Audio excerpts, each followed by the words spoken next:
In 1482, Leonardo da Vinci wrote, "I am building secure and covered chariots which are invulnerable.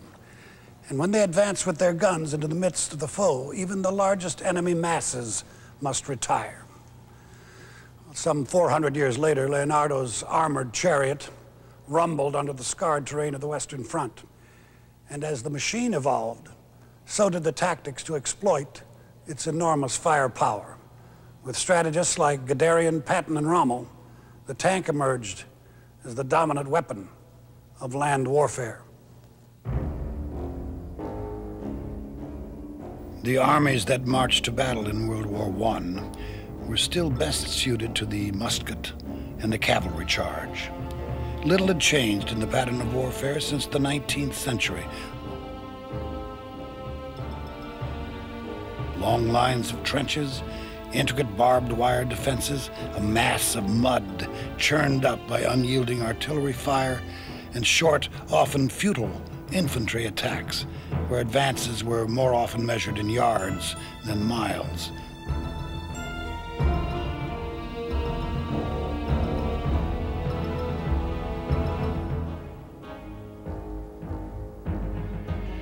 These were the circumstances that led to the development of the tank. In the early days of the war, the Allied forces did use armoured cars, particularly to rescue downed pilots. But as the static situation developed, trenches, barbed wire, obviously armoured cars could not cross this type of terrain.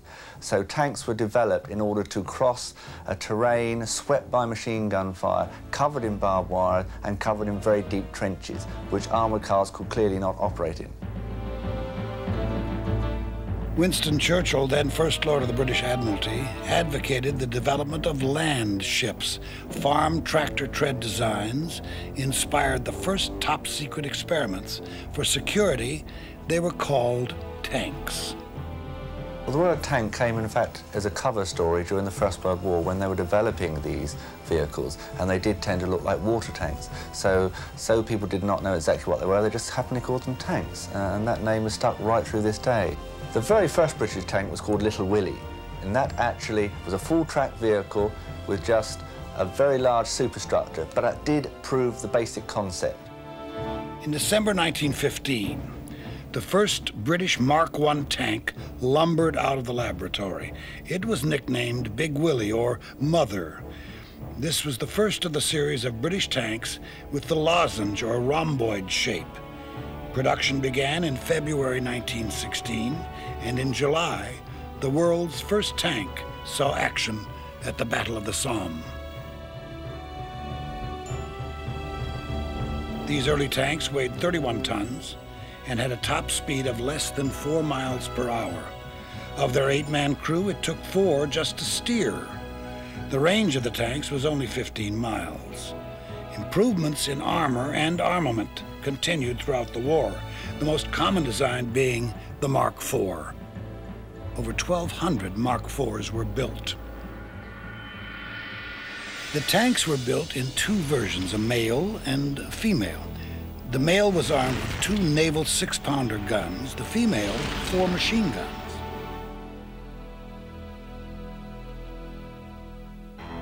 The French were also pioneers in tank development. The Renault FT-17, nicknamed the Mosquito, was one of the most important early designs. It weighed less than 5 tons, so it could be transported by truck. This made for fast deployment and helped prevent track breakage, a continual problem with the early tanks. The FT was the first armored vehicle to adopt the modern tank layout, with a turning turret, rear engine, and raised superstructure. In driving the old Renault one-man battle tank, it was a feeling that you were invincible because you could hear the bullets hit the sides and you felt invincible. And you could go right over the wire because it was powerful enough to tear the wire loose from the steel stanchions it was wound into. And they were very effective infantry loved them. They always welcomed them because if they had especially tough machine gun nests that were going to take a lot of men and a lot of lives to get, probably you could run right on up to it, just like your thumb in your nose out and go right up to it and shoot right into the aperture and clean them out. The sensation of driving one of these things is terrible because it's terribly confining. And the engine, you're practically sitting on the engine, and the noise of the engine, the noise of the guns, and the concussions outside the tank, and the general, it's like being in a maelstrom of noise and racket and discomfort. It's terribly hot, and you're just tickle pink to get the damn thing back to where you can park it and get out of it. In November 1917, at the Battle of Cambrai, the British massed 400 tanks in a concentrated assault. For the first time, tanks were used not just as infantry support, but to initiate an attack. So there was a continual debate in the development of the tank as to whether it was an infantry weapon that was absolutely, it existed to support the individual infantryman in taking his objective, or was it a new, significantly different form of battlefield capability that should in its own right be supported to strike deep, achieve objectives that were beyond the imagination of the individual infantryman. By the war's end, the British built more than 2,300 tanks of 13 different designs. The French more than 4,000 light and heavy tanks. However, the Germans built just 20. Their design required an 18-man crew. The U.S. tank program was in its infancy when the war ended. The American Mark 8 was designed to, quote, win the war in 1919, unquote. The U.S. Tank Corps fought in British and French tanks. America's very first tank commander was to make his mark in future battles. His name was George Patton. As the euphoria that marked the end of the Great War died away, so did interest in tank production.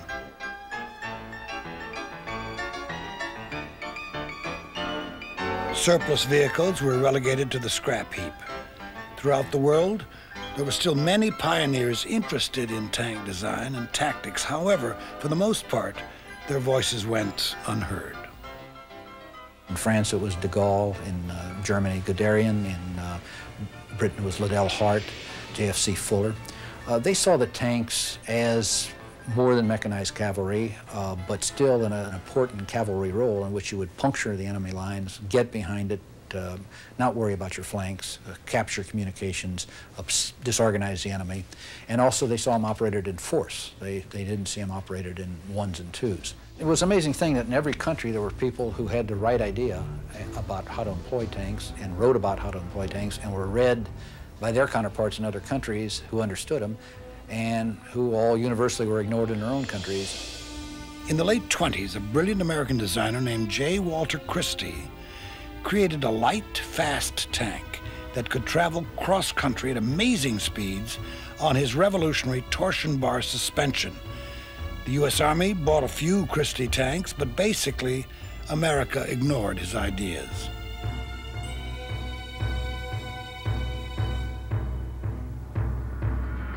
Christie's T3 featured a removable track. The tank could ride on its wheels for high-speed travel. Back in the days when tanks went 13 miles an hour, Christie claimed that this one could go 125. And it probably would go 125. The Army tested it out at 70 miles an hour on the wheels, and the Army got it up to about 40 miles an hour on the tracks. He sold it to the Russians, And if you take a look at this suspension system, the Christie suspension system, and you take a look at the Russian BT series, or even better still, the T-34, you'll see it's nothing more than the Christie suspension system. And the Christie suspension system stays the basic suspension system for the Soviet Army right up to the T-62 tank that they produced in the 60s. By the late 30s, the American Army ranked 19th in the world. It was woefully lacking in manpower and equipment. The total budget for tank development was only $85,000 per year. The mechanized force included passenger cars with boilerplate armor. However, visionary leaders like George Patton and Adna Chaffee staged war games to generate media attention and funds for an improved force. Emphasis was placed on light, fast infantry support tanks. The M2 tank was known for its twin turret design. It was nicknamed the Mae West for rather obvious reasons. The tank was lightly armored and armed, and fortunately never had to prove itself on the battlefield. The M2 evolved into the M3 light tank. This quick, reliable vehicle became the first American tank to see combat.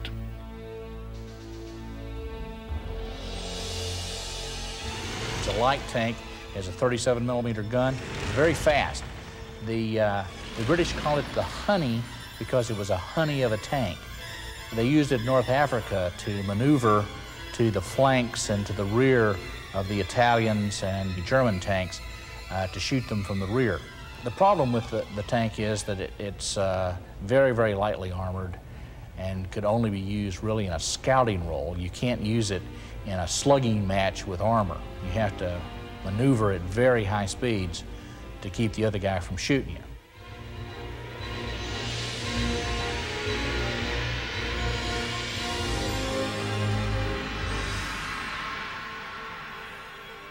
April 20th, 1938. To celebrate Hitler's 50th birthday, the Nazi Party proudly displays their weapons of war.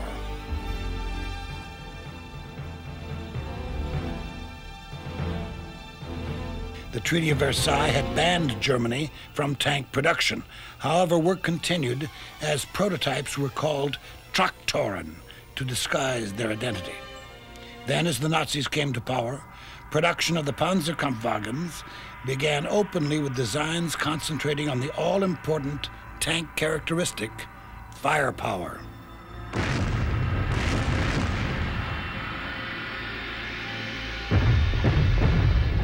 Blitzkrieg, lightning war.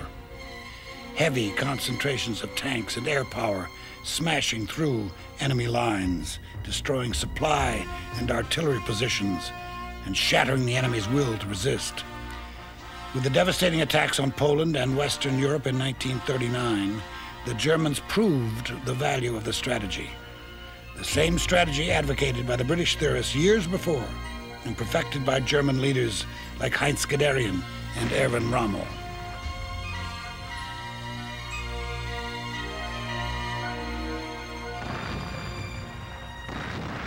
Blitzkrieg demonstrated superior tactics would prevail even against superior weapons.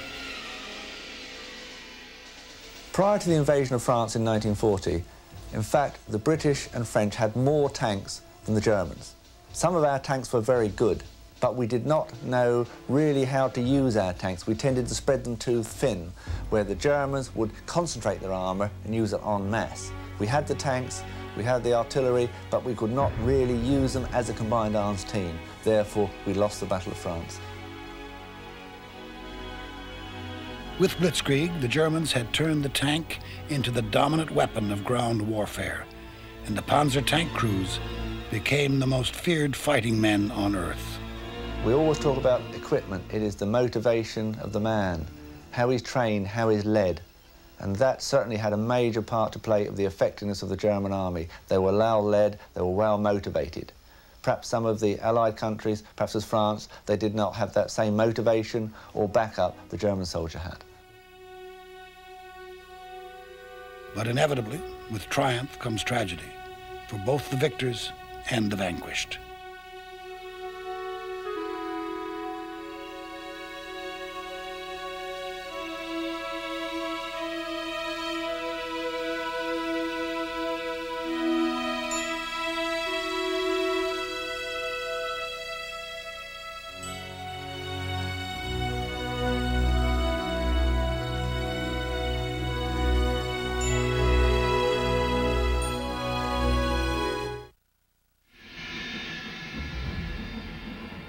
In the North African campaign, Erwin Rommel and his Afrika Korps were locked in a brutal ebb and flow struggle with Montgomery and the British.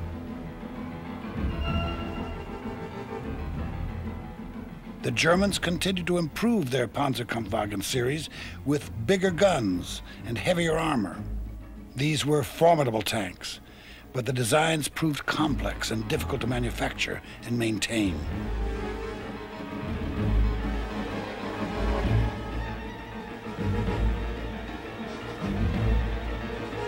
In 1942, they introduced the legendary 56-ton Tiger tank. It was a machine of awesome power, but the Tiger was slow and often unreliable.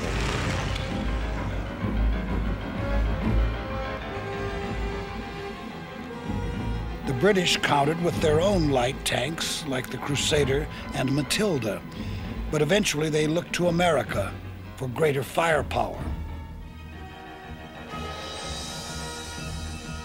The mass production skills of the American auto industry were harnessed to meet the needs of Allied tank manufacturing. In April of 1941, less than 7 months after construction of the factory began, the first M3 medium tank was delivered. Known as the General Grant and General Lee, the tanks were quickly shipped to the British in North Africa. They were armed with a 75mm gun that was mounted on the side, not in the turret. One of the first tanks used by the British Army from the American under the Lend-Lease program was the Grant and Lee. Automotively, it was a very good tank. They couldn't develop one with a turret at that time for a number of technical reasons. So in order to get a vehicle in production, they had to put the gun in a sponson on one side, like the First World War tanks. But this had a number of tactical limitations, as found out by the British in some of the North African battles. Particularly, we had a problem in engaging targets over a wide arc. The driver had to change direction in order to lay the gun on the target. In 1942, General George Patton and the American forces joined the North Africa campaign in the M3 tanks.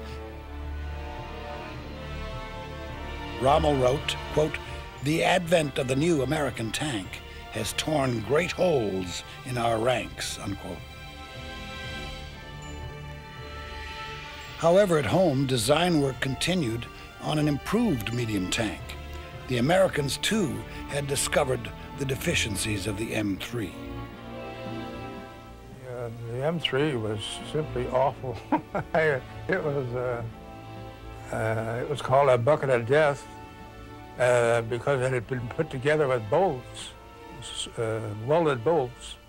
And whenever it took a hit, why, those bolts would buzz around inside of the tank like bees. You got as much damage from them as you did from the explosion of the shells. After many historic tank battles, the Allies eventually overcame Rommel and the Afrika Korps. Although we outnumbered him, he did use his tanks to a better advantage and certainly did give the British a good run for their money on many occasions. But his supply lines were very long. So in the end, he didn't have enough fuel, ammunition was short, and he was eventually pushed out of North Africa.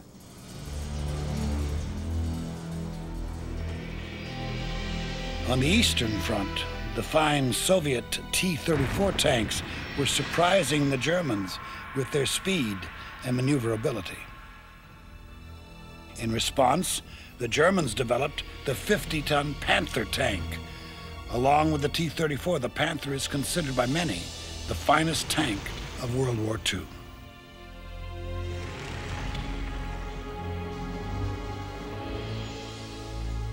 In America, the new M4 Sherman medium tanks were rolling off the assembly lines.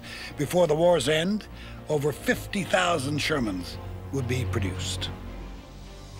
It was armed with a 75mm main gun, housed in a motorized turret, able to rotate 360 degrees. The track was an excellent rubberized design, giving the 5-man crew a durable ride cross-country and on highways.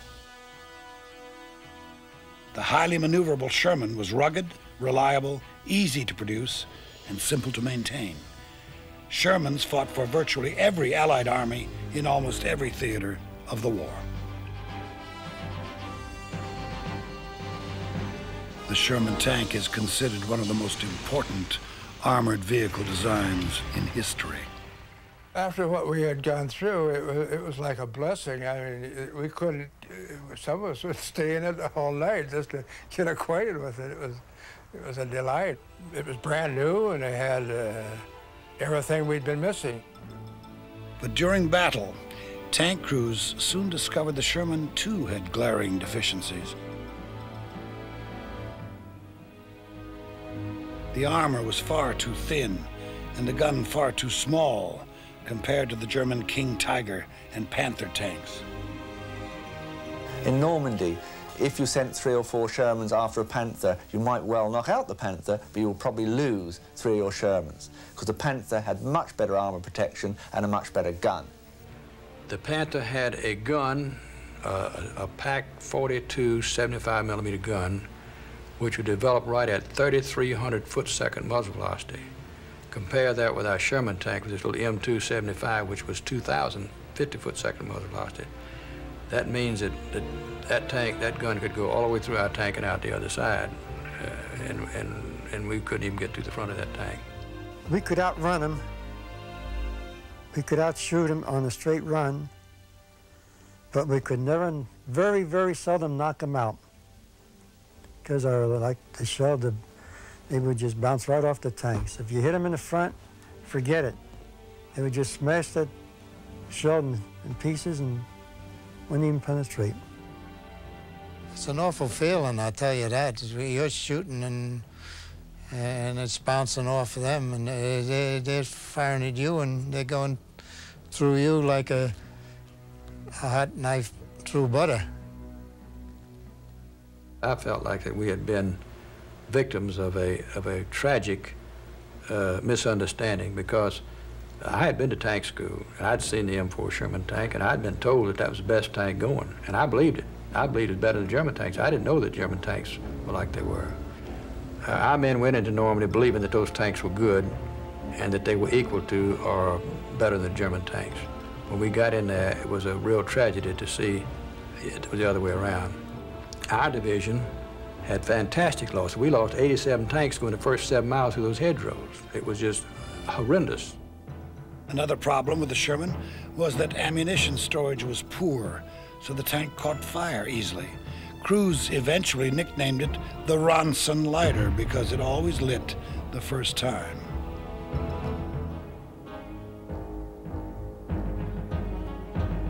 During the European campaign, the losses in the Sherman were tremendous. New tanks arrived from America, but new crews had to be trained in the field. They brought down about 3 truckloads of raw infantry replacements. These kids had just gotten off the boat from Antwerp, and they'd only had basic training. They brought them down there. We asked if there were any tank drivers amongst them. No tank drivers. Nobody ever even had training in tank at all. We had 17 tanks to issue out, which was equivalent to a whole company, and we put them in the tanks, and we got our artillery sergeants to teach them how to fire the main gun. And each man got to fire that gun 3 times, and that's all the training they had. And we issued those tanks out about 5:30 or 6 o'clock that night.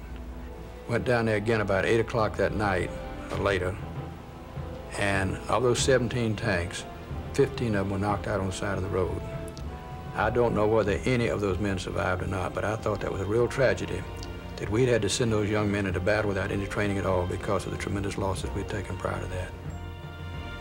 Despite the shortcomings, the sheer numbers of the Sherman prevailed. was a magnificent testament to American industry that we were able to produce the quality that was the quantity of the Sherman tank in a relatively short period of time. But it was a situation of having to literally use your wits because basically you were outgunned and you were out-armored. I had a what was called a short barrel 75. The main advantage being that you could go between trees, whereas long barrels get hung up. We caught Germans because their guns were so long that they couldn't swing between trees, you know. So whenever we saw that they were in between trees, then we'd go around the side and try to get them through that turret, which was very good. We liked that. Ingenious modifications developed. A rocket launcher tank, a flamethrower.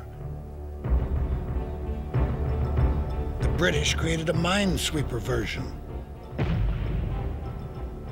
A bulldozer tank was used to cut through the thick hedgerows of Normandy. Soon, an improved hedge cutter was devised.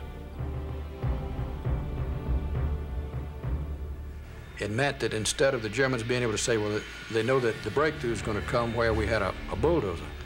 But with these hedge choppers, they were so low to the ground, the Germans couldn't tell whether the tank was equipped with a hedge chopper or not. So as a result of that, instead of being able to break through at 2 or 3 places, we were able to break through 10 or 12 places at one time. And it was extremely effective. Even through the bitter cold of the Battle of the Bulge, the Sherman proved reliable. With the help of coordinated air power and ingenious crews, the Sherman eventually became known as the tank that won the war. But crewmen still feel very fortunate to have survived. I feel lucky, and I prayed a lot. As a matter of fact, I carry the rosary beads that my mother gave me, and to this day they're in my jacket. I still use them. And I think that helped me get through it. I really do. I'm damn lucky that I'm here today. I only got a couple of scratches. Outside of that, everything was pretty good. Now, a lot of my buddies never made it. Never made it back. I'm getting goose pimples. By the end of the Second World War, the conclusive tank doctrine remained unwritten. The debate over whether tanks should be spearheading attacks or supporting the infantry still raged, and the coming conflict in Korea did little to resolve the stalemate.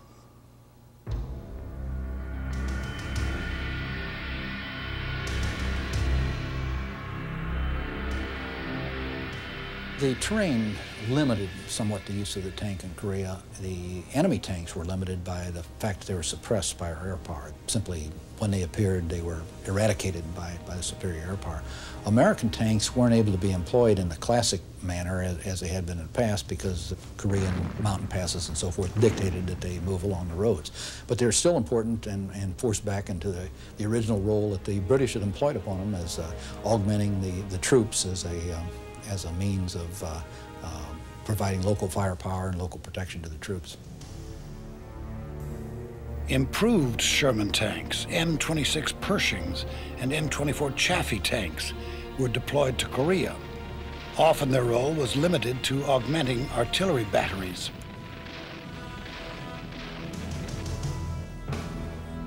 On the other side, the North Koreans used mainly Russian tanks, particularly the T-34.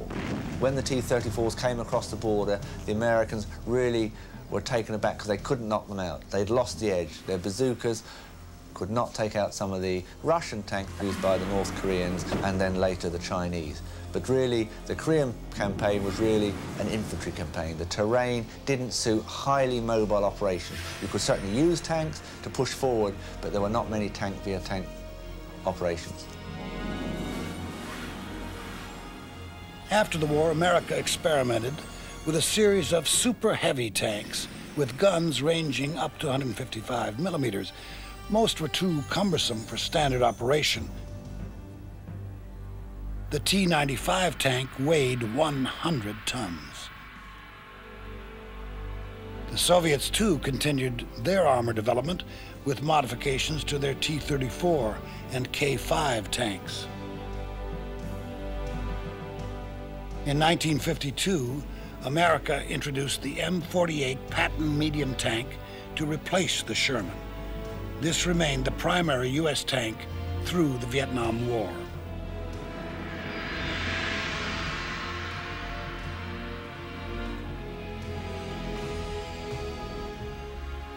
When the American Army first deployed to Vietnam, it was widely thought the tank had no role there.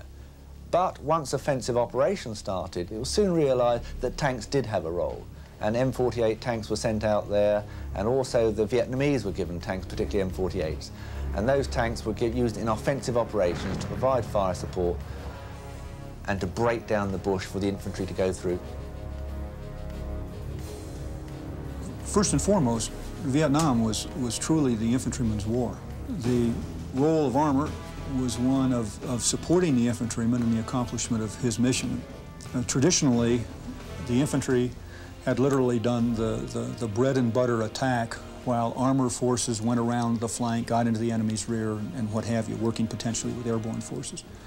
In Vietnam, you had a role reversal in that the armored forces, because of their firepower and their mobility in many parts of the country, were able to basically keep the pressure on while infantry, now helicopter mounted, could move decisively to engage the enemy at times and places unanticipated by the enemy. Despite limited use, many types of armored vehicles were deployed to Vietnam. The M48s, Sheridans, and Walker Bulldog tanks fought along with the M113 armored personnel carriers. Vietnam was a challenging time to be in the mounted force. Your feeling was that in any group you tend to draw fire. In other words, because of the capability, you instantly become a target for anything that the enemy has that they think is sufficiently good to get you, as opposed to getting to the infantryman that may be walking to your side. Tanks did play a vital role in Vietnam, and on retrospect, perhaps they should have been used there rather earlier than they were done at the end of the day.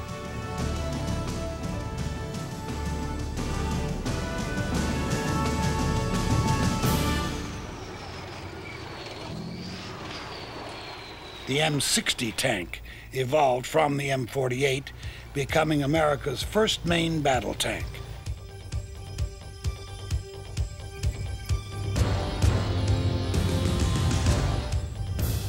Despite its 30-year-old design, it fought very successfully in the 1991 Gulf War, with the addition of advanced electronics and explosive reactive armor.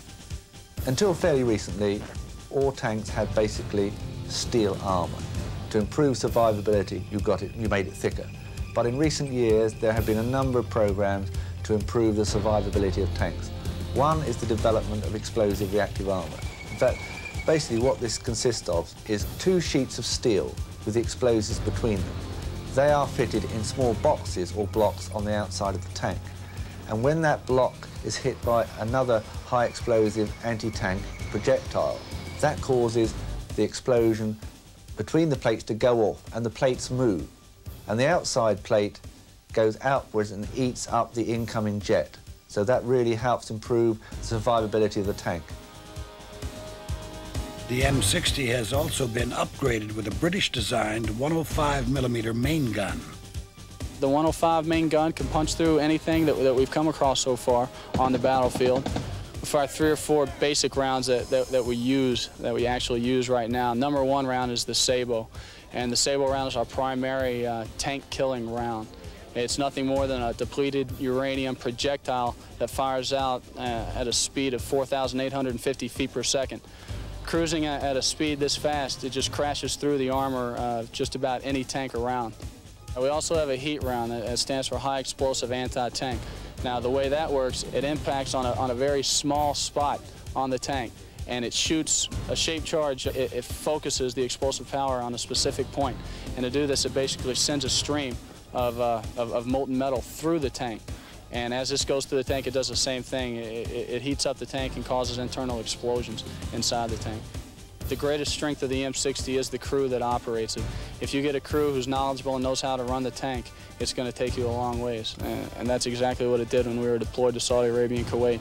We had good people over there who knew how to run their tanks, and we came back without a casualty, which says a whole lot for us. Inside the turret, you know, it's a scary place to be because you can't see what's coming at you, you know, what's about to hit you. You may be outside for 1 second, and the minute you drop down to put a round in the breech, you may get hit. You know, it's just something you gotta block out of your mind when you come down here. You know, hell, it's like anything else, you know. Every job has hazards. You know, ours are just a little bit more final than others. But when it's actually taking place, you have your job to do. You don't have time to think about it, because if you do, then you're not doing your job, and when you're not doing your job, you're endangering the lives of your other 3 crewmen, and we don't do that. In Desert Storm, the M60 faced far more modern adversaries. Success can be attributed to the teamwork and camaraderie of the tank crews. Just a couple hours before we moved out, I had just a couple of minutes, and I asked my tank commander, you know, if I could go over to our wingman's tank real quick, and he said, sure, go ahead, just, you know, hurry up back.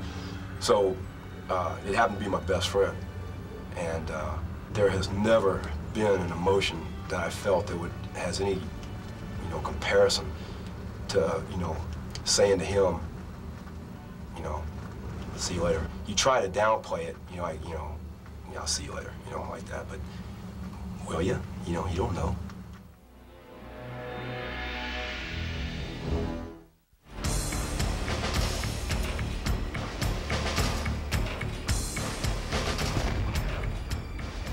Today's main battle tanks achieve a fine balance between speed and power. With its decisive victories in the Persian Gulf, America's M1A1 Abrams is now considered perhaps the best tank in the world. The Abrams is armed with a German-designed 120mm smoothbore gun capable of engaging targets over 6 miles away.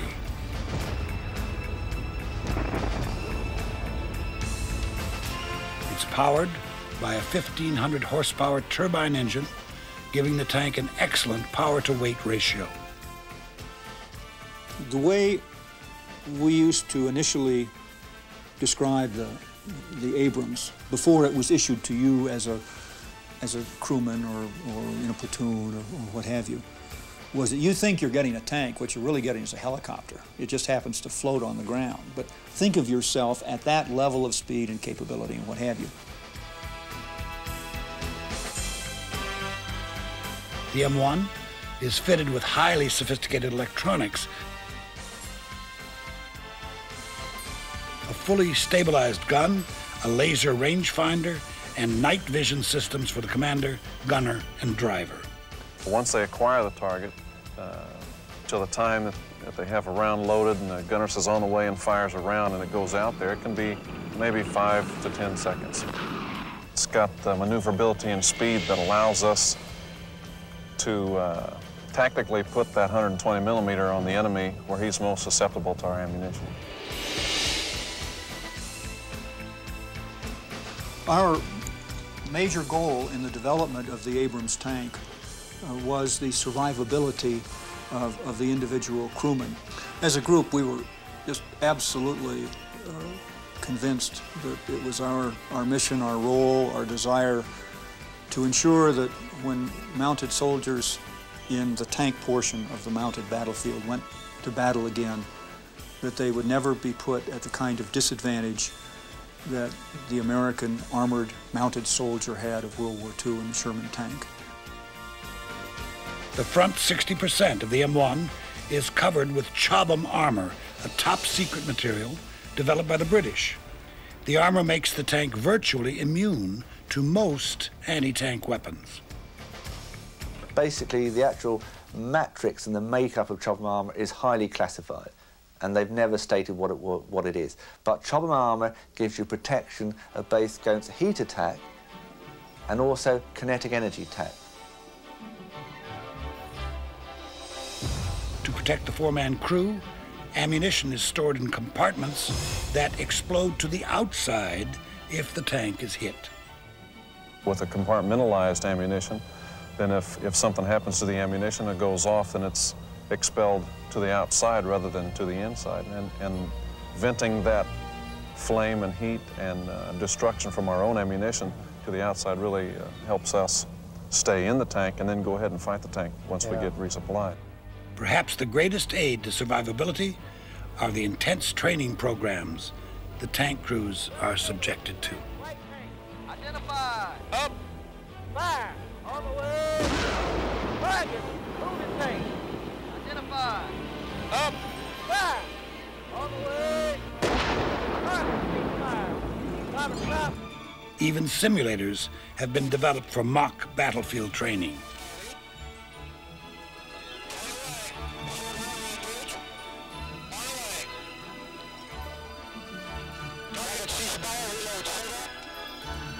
The future generation of the tank is the M1A2, which will be equipped with even more advanced electronic vision systems.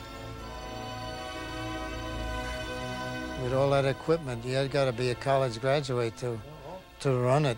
I mean, laser and all, and it's really something. I got in the tank and they showed me how to work the gun and the instrument. I did everything but shoot the gun, and I really got a bang out of it. And I would say that the difference between the M1 main battle tank and the M4 Sherman that we went in Normandy with was as much difference as a Model T Ford and a brand new Cadillac. I mean, it was awesome difference. There are many great battle tanks in the world today. The British Challenger has a 120-millimeter gun and Chobham armor. The German Leopard 2 also fires the 120-millimeter gun. And the Soviet Union has its T-80 with a 125-millimeter main gun. The Abrams tank had been criticized for high fuel consumption, and there were doubts about its reliability. However, in Desert Storm, it proved an unqualified success. So far, we haven't had any main gun engagements against any enemy armor. Basically, as we pull up to the positions, they see the armor, the heavy tanks rolling up, they just surrender so far. Total victory in the Gulf was due to precise coordination between the air and land forces, as well as the dedication of the tank crews.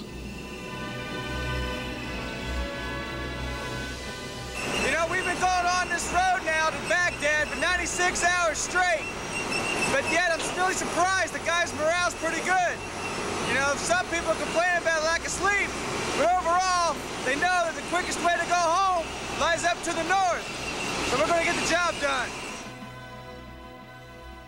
Throughout the 20th century, the tank evolved from its plodding beginnings to an awesome technological achievement in protection, mobility, and firepower. But through all the change, one thing remains constant. Victory in tank warfare, as in all warfare, depends on the genius of the tacticians and the training, commitment, and courage of the soldiers. Victory is not the triumph of superior machines, but the triumph of the human spirit.